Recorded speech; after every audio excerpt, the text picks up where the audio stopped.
Fancy seeing you here. I'm your host, Allie Ray, a serial entrepreneur and mom who loves building brands and raising babies. This is a podcast about being on brand and in season in every facet of your life. Each week, we dive into topics around business and brand development while sprinkling some hard-earned life lessons in there too. So if you love a good brand and a good breakdown, buckle up and come along with me as I sort of seamlessly switch between major life roles in an attempt to fulfill all the life dreams of a Type A Enneagram 3 millennial small business owner who wants to help other entrepreneurs and raise good humans. This is the Allie Ray Haney Show.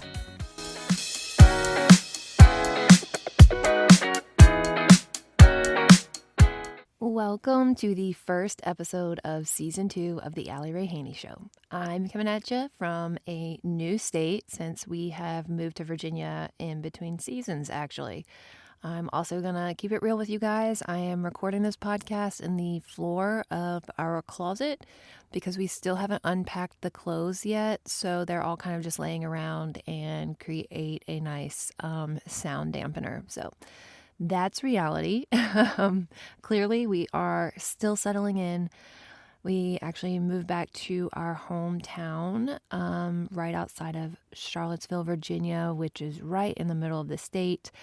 It really is just like coming home. Both of our parents still live here. Caleb's parents live here and my parents live here. So we are surrounded by help with our kids. And it feels kind of like we're a little spoiled, actually. We have always done everything pretty much on our own, because we were military for the first portion of our marriage, and then we decided to move out to Kentucky. And aside from our amazing sitter, Laura, we, didn't have any grandparents out there. So anyway, I'm not complaining. I'm very excited to be surrounded by helping hands. So anyway, we left off last season with an episode of how my plastic surgeon's office continued to be oversubscribed based off of the principles in Daniel Priestley's book. And just a little post-surgery update. I believe I am 8 weeks out as of today, and I'm healing well. I don't know how much you all know about tummy tucks, but it takes a minute to be able to stand up straight, and finally, I am happy to report that I am pretty much back to my normal posture. It still feels like I'm healing, though. My abdomen is still very tight from the muscle repair after the 3 babies, but overall, I cannot complain. I've had a pretty easy recovery and a lot of help now that we moved to Virginia in terms of the kids. So anyway, we are going to kick off this season by diving into another concept that Daniel Priestley explores in his book, Oversubscribed. And that principle is the 7-11-4 rule. This 7-11-4 rule, or this concept, dives into how to gain trust and credibility from a potential client. It also gave me a clear idea of why exactly we, as small business owners, often feel like content creators instead of business owners. The marketing landscape is just so different today than it was like even 10 years ago. Consumers have a shorter attention span, and there is a lot of skepticism because literally anyone can create an account on social media or online and say that they are an overnight expert in any given topic. So today, more than ever before, there's a lot that goes into getting a client to trust you. And as we'll discover today, someone will need to spend literal hours with you in order to build that trust. But that's the beauty of digital marketing, is that you can easily be with someone that you've never actually met. Now, please don't hear me wrong in that you should be like disingenuous or inauthentic in order to get someone to do business with you. You do need to know your stuff, and you do need to be positively remarkable, as Daniel Priestley says. The concept that we're diving into today, though, is only going to allow you to be trusted more quickly because you can concentrate your efforts when setting up your brand ecosystem. Okay, so let's dive into what the actual 7-11-4 rule is, because that is the topic for today. These 3 numbers, 7, 11, and 4, represent different interactions with potential clients that all work to gain trust from them. First, consumers want to spend 7 hours with you. 7 hours, that's a long time, almost a full workday. Second, you have to have 11 touch points with said customer. That means you have to encounter them 11 separate times. And third, the 7 hours and the 11 touch points need to take place across 4 different locations. Let that all sink in for a second. 7 hours, 11 touch points, 4 locations. Initially, that all sounds kind of daunting. It's like, how in the world am I expected to stay with one potential customer who's not even guaranteed business that long in order to build trust? And I would have agreed with you at first, but the more I began to think about it, the more a strategy started to develop in my mind where we, as small business owners, and especially those solopreneurs out there doing it all themselves, could work smarter, not harder, to be able to achieve this 7-11-4 rule without being solely a content creator and getting back to running your business. But before we dive in, I'm going to take a second to shout out one of the main tools that saves me the most time in my business.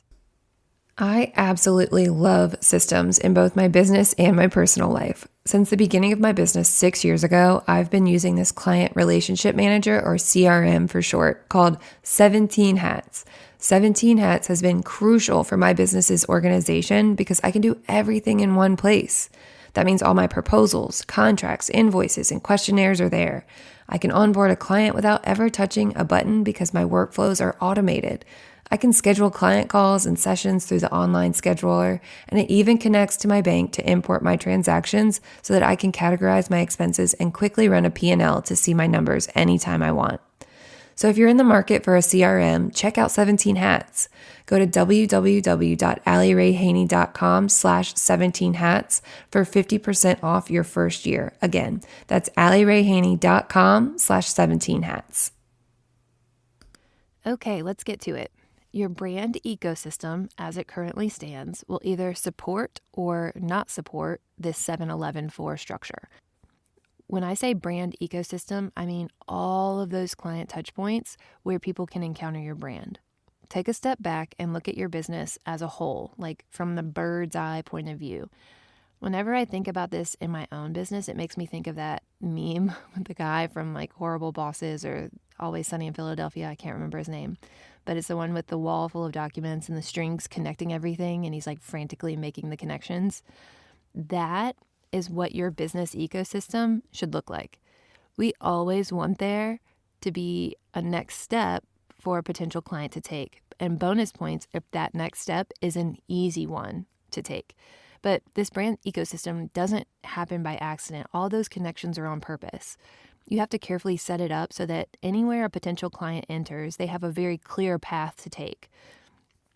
If you're reading between the lines, I'm implying that your content always needs to be very bingeable or binge-worthy. There needs to be a bunch of easy yeses for the potential client to say because we want to retain them on one of our platforms for as long as possible. So, for example, if they first encounter you or your business on your Instagram profile, you want them to know that they can then listen to your podcast. Boom, the string is connected. If they enter through your podcast, you want to funnel them to a service offering or a lead magnet. Boom, string connected. If they enter through, say, your website, let's then funnel them to your contact page or to an email pop-up opt-in on your website. Always give them an easy way to binge what you have to offer, whether that's education, whether that's services, whether that's entertainment, whatever it is, you want it to be binge worthy and keep them on your platforms for as long as possible. Another term for this is a call to action. All of those small little yeses throughout that interaction of giving you their email address or listening to a podcast episode, all of those small easy yeses are going to make it easier for them in the long run to say the big yes to the paid offer. Side note, this is why so many educators preach the power of email lists, because as a consumer, it's the most passive way to stay connected to a brand. It doesn't require the consumer to actively seek out a brand or business because they automatically are being popped into their email inbox without searching the name or being subjected to a social media algorithm. All right, now that we have the understanding of the brand ecosystem established, let's jump into some of the specifics about the 7-11-4 rule. Even though it's called the 7-11-4 rule, I'm going to start with the 4 first.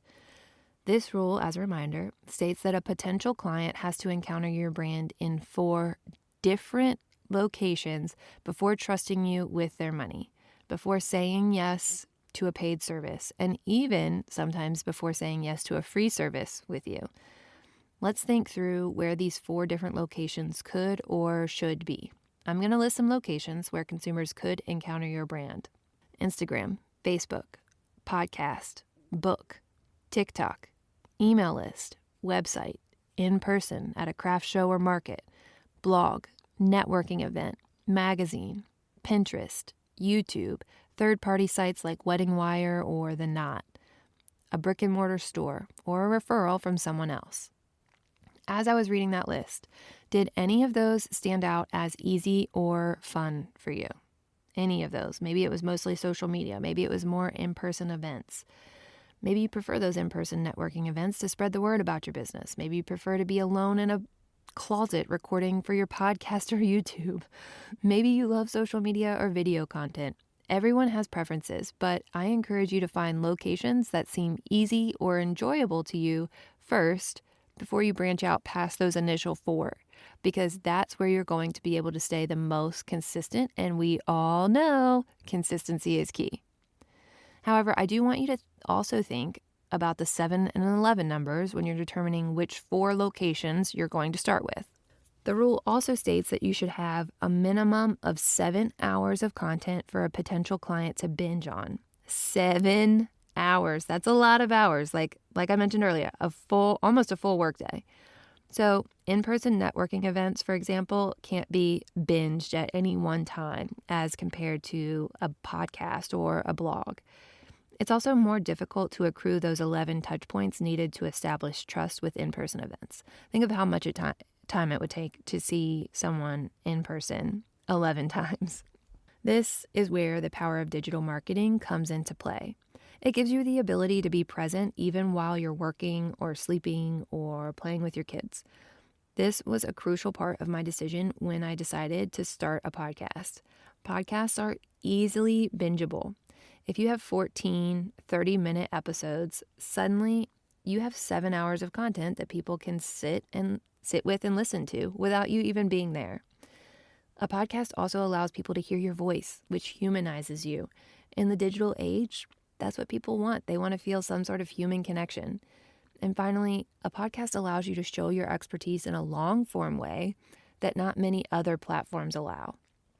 Social media is largely a short-form platform where there's a lot of pressure to quickly grab attention or have your efforts pretty much be for nothing.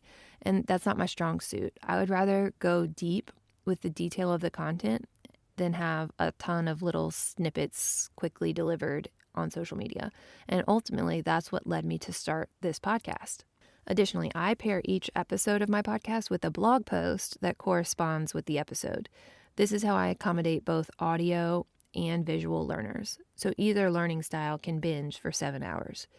It also increases my SEO, or search engine optimization.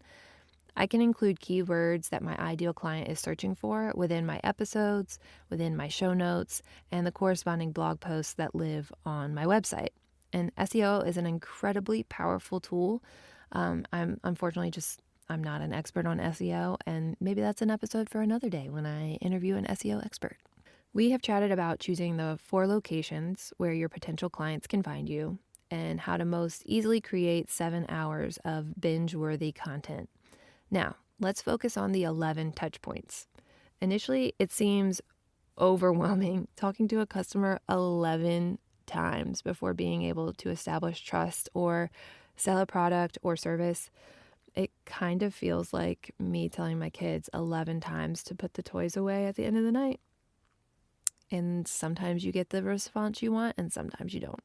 But The way that you set up your brand ecosystem, it can help potential clients achieve these 11 touch points on their own without you having a direct line of communication with them. And these touch points don't need to be overthought. The touch points can be in their email inbox, they can be through a podcast, through social media, YouTube, through your website that you already have created. I want to be clear that you're not physically sitting down to speak with each potential client 11 times. That would be physically impossible. So, if the 7-11-4 rule is still sounding overwhelming to you, let me give you in quotation marks, starter pack strategy to achieve a brand ecosystem that establishes trust. And this could be used if you are either a news business owner or possibly an established but overwhelmed with marketing at the moment business owner. First, I would figure out which long form content type that you are most comfortable with. This is where we're going to most easily be able to achieve the 7 hours with potential customers. The top 3 that come to my mind are blogging, podcasting, and YouTubing. I'm not sure if YouTubing is a verb, to be determined. My personal opinion is that the long form content strategy with the lowest barrier to entry is blogging. Anyone can sit down and type out a 400 to 700 word blog post on topics that interest their ideal client. And if you tell me you can't, please stop with the excuses. I'm going to give you a little tough love coming at you right now. I know you can do it.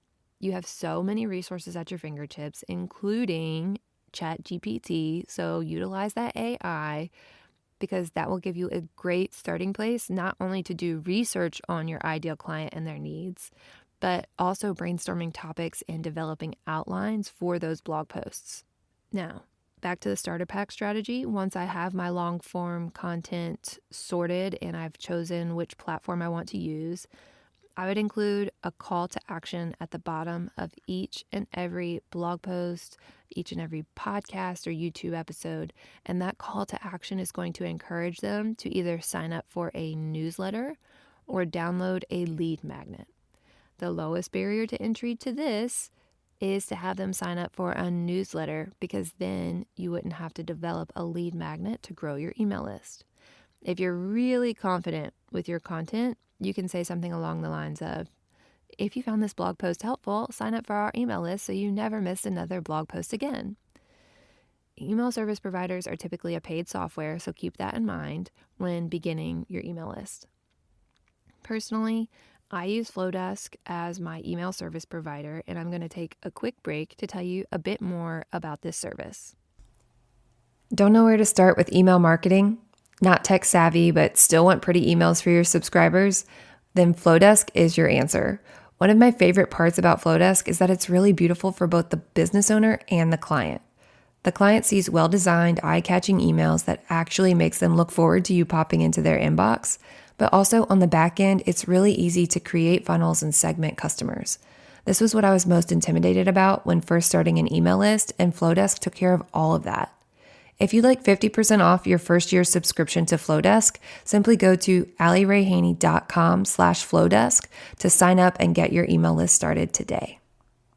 Now, you've added your second location, email, where they can interact with you and you will begin to accrue those 11 touch points. After that, I would then take advantage of social media because it is a free marketing strategy.